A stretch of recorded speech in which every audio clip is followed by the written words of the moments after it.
دا قومي جرګه د ډیورنډ پر کرښه باندې د پښتون ولس قومي حق ملکیت ومنل سي.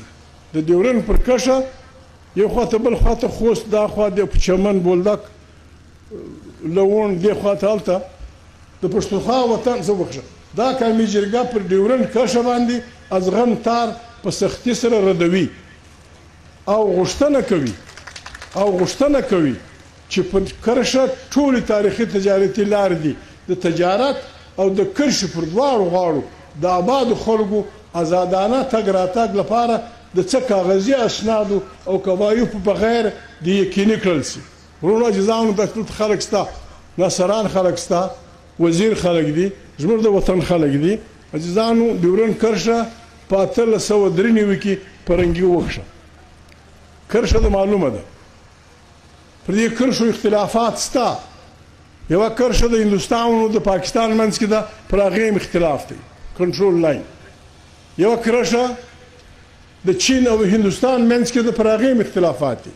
پر دې کرښه باندې د انګریز وخت کې هم اوس هم اختلافات دي. د 1893 بیا چې د ازغن تار دوی لګاوه، دا تقریبا جوړیږي 80 کاله یا 80 کاله یا 90 کاله.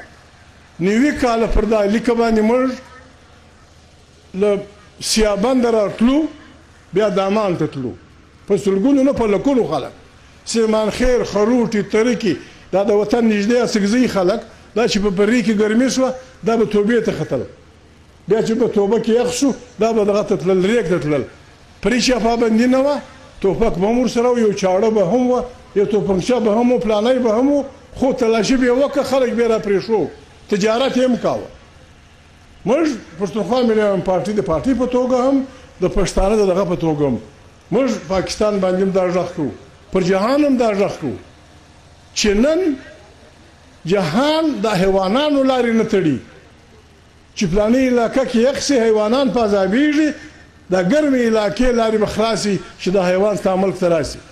په دې 20مه صدۍ کې خلک پر موږ باندې د تګ راتګ لارې تړي. دا په دې جرګه کې نشته. زه وایم موږ ته دې دا لارې را خلاصې کړي، موږ دې ته نه مجبوره کوي چې دا تار ګسه خدای پاک ورک کړي، موږ دې ته بیا نه مجبوره کوي چې موږ مجبور یو خدای مو که دا تار کاږو یا میلې جوړو. دا لار به خلاصه وي، موږ به ځو راځو.